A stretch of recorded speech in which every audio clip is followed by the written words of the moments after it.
يا بني آدم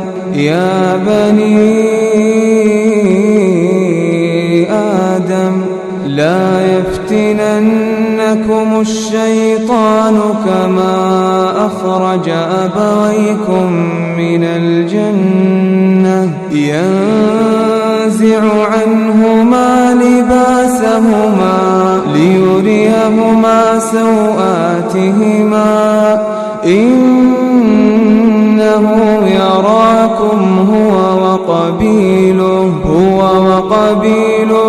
من حيث لا ترونهم إنا جعلنا الشياطين أولياء